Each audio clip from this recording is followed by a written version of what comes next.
We are humans. We love things to make sense. So you might as well create the life you want and make it make sense.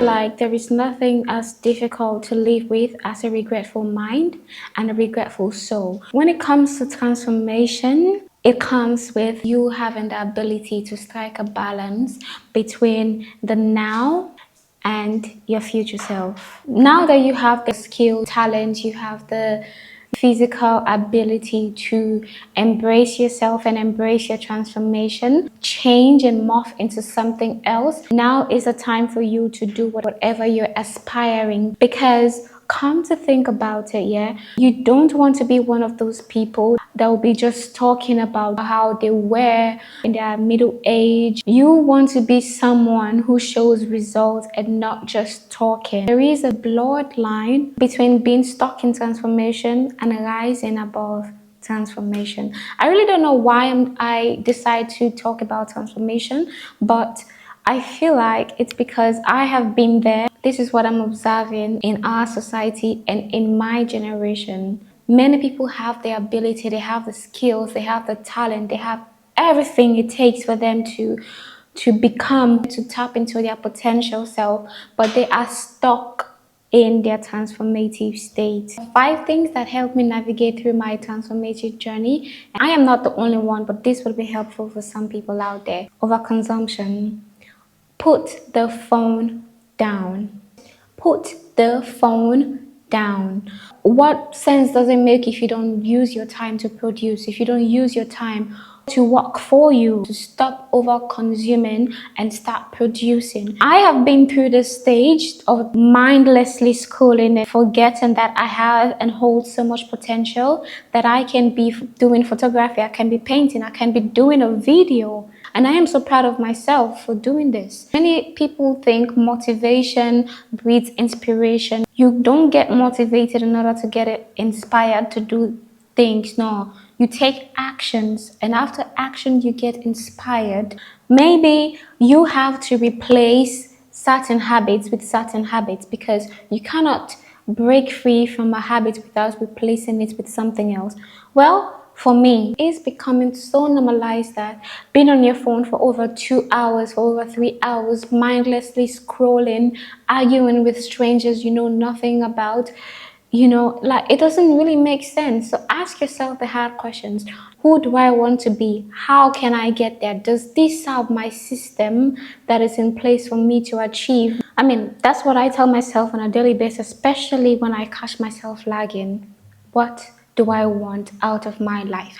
When I catch myself doom scrolling and ask myself, oh, why? I've already told myself that I need to stop this. Why am I doing it? Why? But it's just part of us. That's just human. We get distracted from time to time. But the most important thing is bringing ourselves back into the present moment and asking ourselves the harder questions. Secondly, it's not having an execution plan. We all have these dreams and aspirations here. We overshare with people we want to become. But what are the systems that are in place for you to achieve those set goals? When I think about where I have been and how I have been before now, I am this type of person that is full of ideas. Because I believe in myself, I know that I can achieve whatever I set my mind to, and I know you too can. But if your ideas are all over the place and there is no system to achieve those goals, to execute and take actions towards those desired goals, it's almost like a fruitless endeavor. What on my list that keeps us stuck in our transformative state is victim mentality. I cannot stress this enough, because it's a broad spectrum, like it cuts across every phase of life. We are all affected by 1 or 2 things that might have happened to us growing up or during our formative years. Things happen to us that shapes our reality and how we respond to society and how we even interact with each other. And sometimes some people grieve a lot about what might have happened. It could be that you lost a loved one. It could be like that you lost an arm, you got into an accident, you lost a job. A does happen along the way that rewires our brain and the way we interact with each other. So being stuck in victim mentality keeps us in a static state. Here is what I think happens when we don't address underlying victim mentality. One, we become familiar with the nuances, forgetting that we have the ability to change our mindset and readjust, or forever be this type of person that keeps telling everyone that this is just how I am. I am a young adult, and these are just things that I have realized growing up. Accountability, accountability, accountability. If you don't hold yourself accountable for certain things, then you are not really the adult that you think you are. But you are also now charged with the responsibility of holding yourself accountable, because at the end of the day, we affect each other. If you don't work on yourself, you end up affecting society. Growing up from a dysfunctional family and being emotionally or mentally damaged through our formative years could be the underlying or dormant reasons for being stuck in such states. I am not a therapist. I mean, I have certain certificates in that field, but these are just my experiences and observations. In order to break free from this state, we have to first of accept that these things happened to us so that we can be able to break free. Be aware that we are now responsible for our actions and how we use these things to benefit us, to work for us, and how we can help society and those going through it. Low self-esteem or eroded self-worth. With low self-esteem, you're blinded to your opportunities, your wealth. You're blinded to so much. You make impulsive decisions, so you first of have to tweak that, you have to change that and believe that you are deserving. You have to keep reminding yourself that you are significant, abundant, that you are important. If we really want to change our brain chemistry and we want to do the introspection and do the work, we have to keep pronouncing it, speak it out, because words are spells. That's a video for another day. When people talk about affirmation and manifestations, these are like hooks that helps us transcend, but it should be backed with clarity. It should be backed with actions. You can't just sit there and do your manifestations and affirmations without taking necessary steps. But affirmations are really important, especially when you're working on becoming a better person and when you're working on changing your mentality. These are just tips.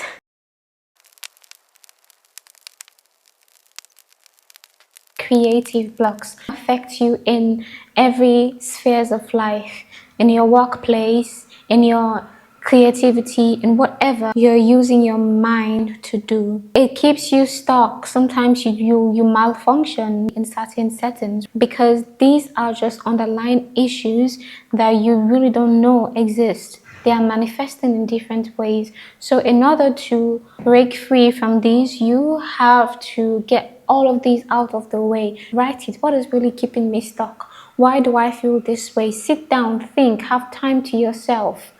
It's good to be emotional and it's good to feel these emotions and know where they're coming from and understand them so you can know what type of education you need. Hyper-independence is one crucial thing that keeps us really stuck because we don't know when to ask for help and we don't know how to receive help. We need each other to survive. We need each other to thrive. We feel like we are undeserving of certain things. Knowing when to ask for help is one of the best things you can do for yourself. Change is one of the constants in life. We change, we morph, our bodies, mentality, the season, different things happen to us that changes our paradigm, that changes our ideologies. We get shifting perspectives. I always say, in order to actually move from your transformative state, you have to change. And what comes before change is acceptance, and what comes after change is my next point. And one thing about change is that it's uncomfortable. It's like you meeting a new you and having to understand that new you, and at the same time having to live with that new you. You have to accept change. You have to accept pain, because it is the constant of life.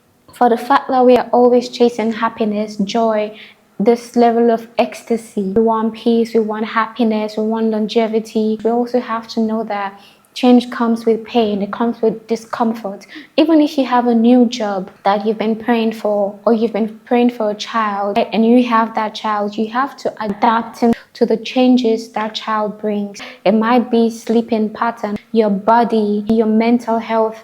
It might be adapting to the fact that you're a new dad, you're a new mom. It invites you to both grief and growth. If you lose someone, you do not become the same person that had that loved one. You become a new person that has to live without your loved one. Or as much as change is uncomfortable, I don't think you're ready for what regret has for us. You can't skip change without experiencing some sort of discomfort. It does happen. You might need to make some sacrifices.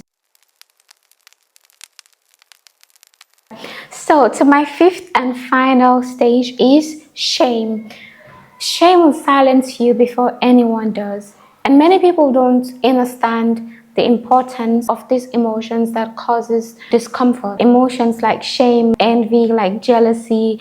These are indications, yeah? They are there to inform you about something.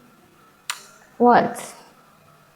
To understanding yourself better. So when you feel anger, shame, jealousy, it is something to look into, not something to ignore. So shame is linked with the fear of being seen and the fear of being perceived. We're scared of making mistakes.